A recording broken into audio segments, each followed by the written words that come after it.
네, 여러분 안녕하십니까? 2022년 4월 10일 청년소망교회 종료주일 주일 예배 드리겠습니다. 먼저 성경 말씀 두 군데 보겠습니다. 요한복음 12장 12절에서 16절, 그리고 사사기 4장 1절에서 5절 보겠습니다. 공동합니다. 그 이튿날에는 명절에 온 무리가 예수께서 예루살렘으로 오신다는 것을 듣고 종려나무 가지를 가지고 맞으러 나가 외치되 호산나 찬송하리로다 주의 이름으로 오시는 이 곧 이스라엘의 왕이시여 하더라. 예수는 한 어린 나귀를 보고 타시니 이는 기록된 바 시온에 따라 두려워하지 말라 보라 너의 왕이 나귀 새끼를 타고 오신다 함과 같더라. 제자들이 처음에 이 일을 깨닫지 못하였다가 예수께서 영광을 얻으신 후에야 이것이 예수께 대하여 기록된 것인가 사람들이 예수께 이같이 한 것임이 생각났더라. 사사기입니다. 에훗이 죽으니 이스라엘 자손이 또 여호와의 목전에 악을 행하며 여호와께서 하솔에서 통치하는 가나안 왕 야빈의 손에 그들을 파셨으니 그의 군대 장관 하로셋 학구임에 거주하는 시스라요. 야빈 왕은 철병거 900대가 있어 20년 동안 이스라엘 자손을 심히 학대했으므로 이스라엘 자손이 여호와께 부르짖었더라.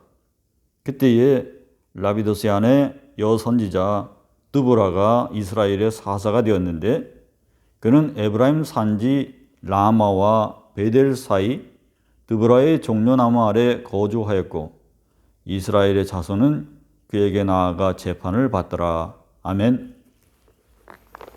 네, 악의 목전에서라고 하는 제목으로 말씀을 증거하도록 하겠습니다.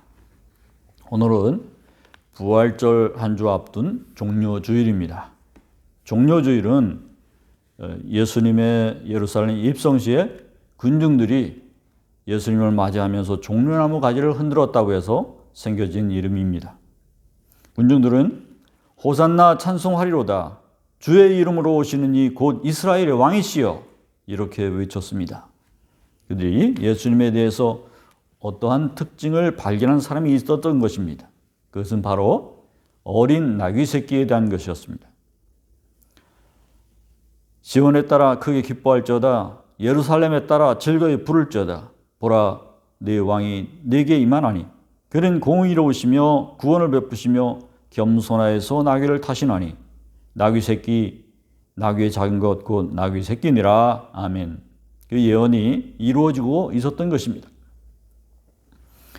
여기 예언대로라면 그 다음 절에 이어진 언급된 것처럼 병거나 말이나 활도 끊기고 평화가 와야 할 것이지만 예수님은 달리 말씀하고 계셨습니다.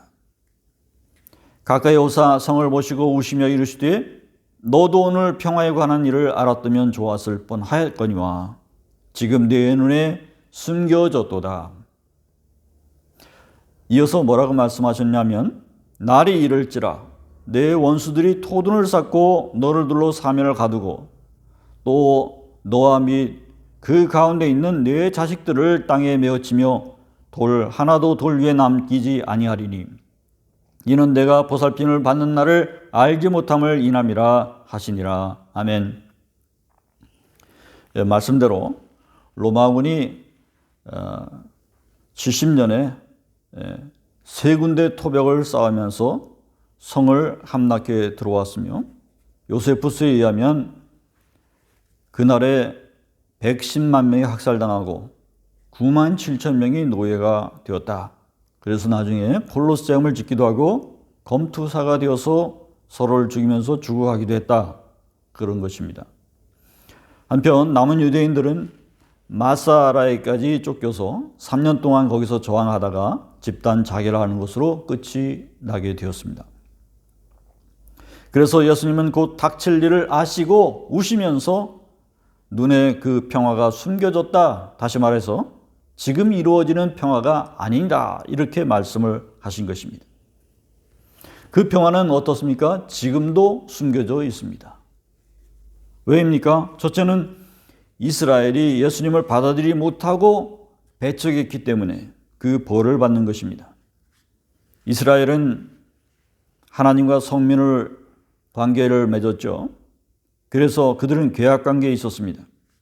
사사기에 이미 하나님의 백성이 순종하지 않으면 여호와의 도를 지켜 행하나 행하지 않나 시험하신다고 하셨고, 또 아수르 사람은 화 있을진저 그는 내 진노의 막대기요 그 손의 몽둥이는 내 분노라.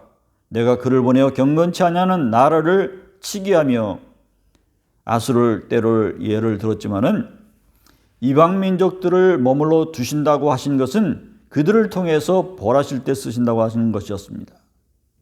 그리고 봅시다. 누가복음 21장에 예수님께서 너희가 예루살렘이 군대들에게 에워싸이는 것을 보거든 그 멸망이 가까운 줄 알라. 그때 위대에 있는 자들은 산으로 도망할 것이며 성내에 있는 자들은 나갈 것이며 촌에 있는 자들은 그리로 들어가지 말지어다. 죽임을 당하며 모든 이방에 사로잡혀 가겠고 예루살렘은 이방인의 때가 차기까지 이방인들에게 밟히리라. 그래서 이 경우의 말씀을 들었던 그리스도인들은 미리 도망해서 화를 면할 수 있었습니다. 그리고 이러한 혼란스러움은 이방인의 때가 차기까지 계속된다는 것 또한 말씀해 주셨습니다. 바로 이것이 두 번째 뜻입니다. 바로 이방인의 때가 차기까지, 즉 인류를 구원하시기 위해서 때가 차기까지 기다리고 있는 중이시라는 것입니다. 지금은 그러한 때입니다. 주님께서는 장차 다시 오실 것이고 그때는 다른 모습으로 오실 것입니다. 심판주로 오실 것이고 진정한 평화를 가져오실 것입니다. 여러분 그것을 믿으십니까? 그러므로 우리가 기억할 것은 그리스도인들은 지금 혼탁한 세상에서 평화의 왕으로 오시기까지 우리가 함께 인내하며 오직 믿음으로 우리의 믿음을 지켜나가야 되는 그런 과정 속에 여전히 놓여 있다고 하는 것입니다. 오늘 우리가 또한 사사기 말씀을 읽었습니다. 이 말씀의 중심에는 여사사 드보라가 있습니다. 종려나무는 대추 야자나무입니다. 드보라는 종려나무 아래에 거하였다고 했습니다. 이스라엘 자손을 재판하였다는 말씀이 나옵니다. 그녀는 사사이기 이전에 선지자였습니다. 사사기에는 12명의 선지자가 등장합니다. 이는 하나님의 충만한 숫자를 의미합니다. 하나님은 그래서 이스라엘을 12지파로 주셨고 또 예수님의 제자도 12명이었습니다. 여기 나오는 네 번째 사사가 바로 여사사, 유일한 여사사 드보라입니다.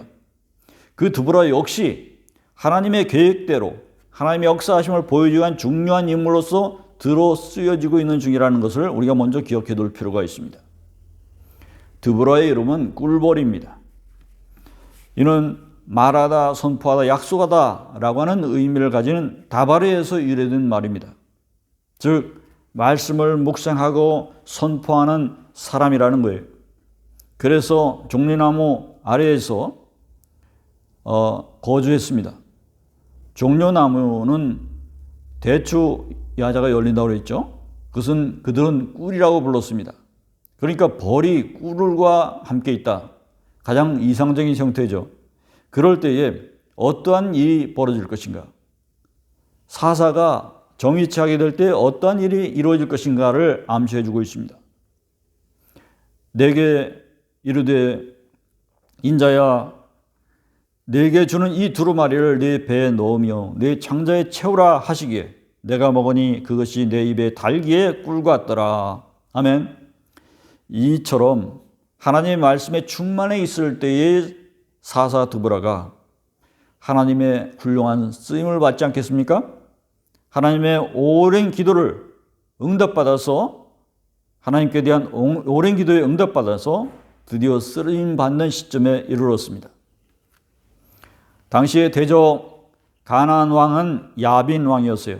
그는 여기 성서에 나와 있는 대로 철병거 900승을 가지고 있었습니다. 그리고 20년 동안이나 이스라엘을 압제했습니다. 반면에 이스라엘 군대는 그러한 어떠한 대항할 만한 무기가 없었습니다. 그런데 전쟁을 한다고요? 하지만 하나님께서 하시고자 하신다면 전쟁은 이미 승리하는 것입니다. 할렐루야. 그렇습니다. 하나님이 함께 하시면 일대 사사도 그랬습니다. 온니엘처럼 40년을 지켜내기도 하셨고, 또 왼손잡이 에웃을 통해서 10,000명을 쓰러뜨리면서 80년을 지키기도 하셨습니다. 또 농부 삼가를 들여쓰셔서 소모는 막대기로 600명을 쓰러뜨리기도 하셨습니다. 적의 규모와 상관이 없습니다. 하나님이 함께 하시면 이기게 되는 것입니다. 할렐루야. 드보라는 종려나무 아래에서 말씀을 가르치면서 이스라엘의 모든 재판을 했습니다. 그녀가 아비노함의 아들 바락을 불러다가 함께 동행하면서 납달리 자손과 스불론 자손 10,000명을 데리고 모였을 때에 다볼산으로 가서 저기 기슭강가에 있을 때에 진격하라는 명령을 내렸습니다. 그래서 전쟁이 일어나게 되는데 어떻게 되었을까요? 성경에 나와 있습니다. 여호와께서 바락 앞에서 시스라와 그 모든 병거와 그의 온 군대를 칼날로 혼란에 빠지게 하시매 시스라가 병거에서 내려 걸어서 도망한지라. 아멘. 그러니까 오합지졸되었을 뿐더러 그들이 다 도망하고 군대장관만 걸어서 도망할 정도로 그렇게 처참한 패배를 당했다는 것이죠. 자, 900대의 철병거가 어떻게 무용지물이 되었는가? 참 의아하게 생각되죠. 그것은 5장 드보라와 바락의 노래에서 찾아볼 수가 있습니다.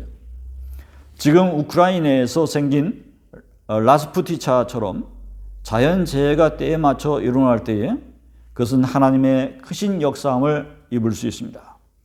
라스푸티차는 비나 눈의 융해로 생긴 진흙이 형성되는 기간으로 1년에 2번 걸쳐 일어났었습니다. 그것처럼 지금 여기 진행하는 것은 홍수입니다. 그래서 5장 4절에 땅이 진동하며 하늘이 물을 내리고 구름도 물을 내려 홍수가 나서 강이 범람을 냈다는 것입니다.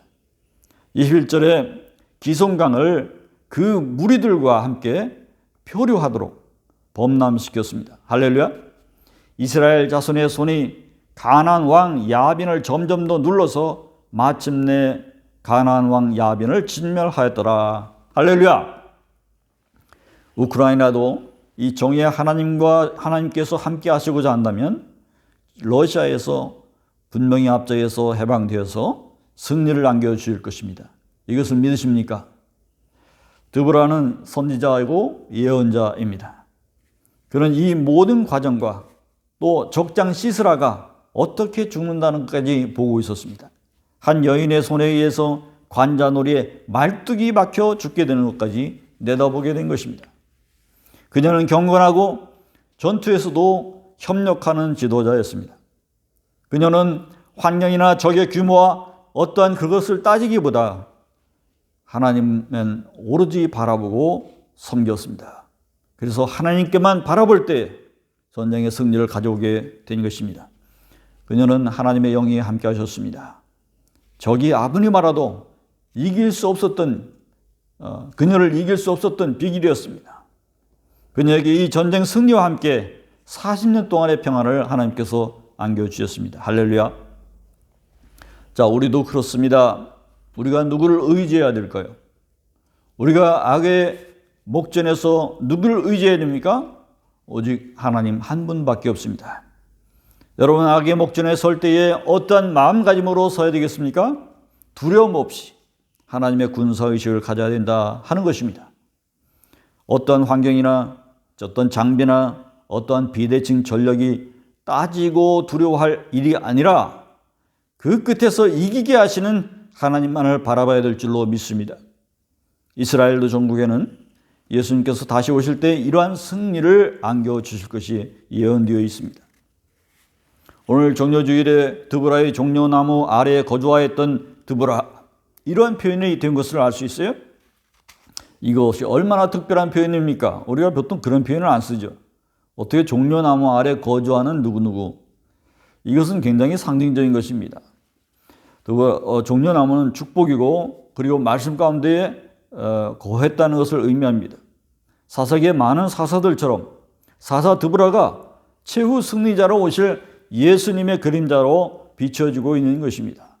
반면에 이스라엘의 드보라가 세워지기 전에 에훗이 죽으니 이스라엘 자손이 또 여호와의 목전에 악을 향하며 4장 1절에서 이미 그렇게 쉽게 하나님 앞에서 악을 다시 저지르고 있었다는 것을 우리가 또한 기억해낼 필요가 있습니다. 여러분, 그러므로 우리가 하나님께 충실하고 충성해야 됩니다. 여러분은 충실한 군인입니까? 여러분은 하나님께도 충실한 군인입니까? 하나님의 말씀에 우리가 의지하지 않고 충만한 믿음을 갖지 못했을 때에 그것은 곧 불순종에 빠지는 길이요, 그리고 악에 빠지는 길이라고 하는 사실을 잊으면 안 되겠습니다. 그러므로 이 사실을 주의하시기 바랍니다. 경계하시기 바랍니다. 이스라엘 예루살렘이 왜 70년 전쟁에서 괴멸당했는지 아십니까? 그들은 하나님을 잘못 믿고 있었습니다. 그들은 무조건 하나님이 자기네 편이라고 믿고 있었습니다. 아니죠. 하나님은 분명히 성민 이스라엘과 계약을 맺고 있었습니다. 그래서 하나님께서는 그들이 잘 믿고 따르는지 아닌지를 살펴보시겠다고 하셨어요. 불순종하면 징계하겠다고 하셨던 것입니다. 또한 인간적인 전략으로서 스스로 비축물 쌓기를 주저하면서 포기하면서 극한으로 전투 상황으로 몰고 갔습니다. 그 인간적인 방법에 답이 없어요. 거기에는 그렇게 하든 그렇게 하지 않든 답이 없었습니다. 우리는 하나님을 잘 믿을 뿐 아니라 쉽게 무너지지 않는 군대를 만들어야 되겠습니다. 대비태세를 확립해 두어야 되겠습니다. 여러분, 할 수 있는 한 훈련에 최선을 다할 수 있기를 바랍니다. 그리고 하나님의 긍휼을 이끌어내는 회개와 기도 운동을 이끌어내야 됩니다. 여러분들이 전도를 해서 우리의 신자의 비율을 높여야 됩니다. 하나님의 군대가 되도록 말입니다. 우리가 누구든지, 누구는 드보라가 되어야 되고 누구는 군대장관 바락 같은 사람처럼 하나님께 쓰임받기 위해서 노력해야 될 것입니다. 3절 마지막 주가 되었습니다. 이번 주부터 고난주간입니다. 우리는 나약한 신앙을 뜯어고치고 강한 드보라와 같은, 그리고 그 야엘의 군대를 장관을 시스라를 쓰러뜨린 그러한 여인처럼 강한 정신으로 무장해야 되겠습니다. 여러분 앞에 감당할 수 없는 적이 있다고 하더라도 두려워하지 말고 어떠한 환경이나 어떠한 장비나 어떤 규모도 탓하지 말고 나약해지지 말고 하나님께 기도하면서 의지하면서 맡은 바 임무에 충실하는 군대 여러분들이 다 될 수 있기를 바랍니다. 그런 군인들이 될 수 있기를 바랍니다. 그 후에 내가 내 영을 만민에게 부어주리니 너희 자녀들이 장래일을 말할 것이며 너희 늙은이는 꿈을 꾸며 너희 젊은이는 이상을 볼 것이며 그때에 내가 또 내 영을 남종과 여종에게 부어줄 것이며 마지막 때에 드보라처럼 바락처럼 쓰임받는 주님의 군사 되기를 축원합니다. 고난주간 동안 많이 기도하시고 또 우크라이나를 위해서 기도해 주시고 또 이 나라를 위해 기도하고 또 부대 코로나 종식을 위해서 기도하고 또 대면 예배가 하루속히 빨리 와서 우리의 정상적인 예배가 이루어지도록 기도하십시다. 또 북한 김정은이가 하루빨리 평화의 통일의 장으로 나오기를 기도합시다.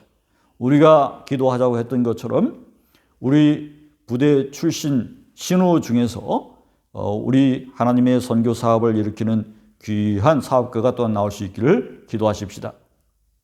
할렐루야. 네, 기도합시다. 하나님 역사하셔서 이 나라를 지금까지 이끌어 주심을 감사합니다. 하나님, 우크라이나에 벌어지고 있는 저 전쟁도 정의가 승리하도록 하시며 하나님, 많은 인명피해를 내고 있는 그 전쟁을 묵고하지 마시고 하나님 승리를 남겨줄 줄 믿습니다. 하나님, 이번 부활절 우리 영적으로 더 단단해지고 굳건해지고 주의 군사로서 헌신하는 많은 사람들이 생기게 인도하여 주시옵소서. 이제는 우리 주 예수 그리스도의 은혜와 하나님의 그 크신 사랑하심과 성령님의 내주 역사 동행 감찰 승리 예언하여 주심을 우리 마음속에 다짐하는 우리의 믿음들 귀하게 보시고 끝까지 동행하시는 역사가 아버지 하나님께서 지금도 우리 이번 주까지도 능히 함께하여 주시고 역사일 줄 간절히 축원하옵나이다. 아멘.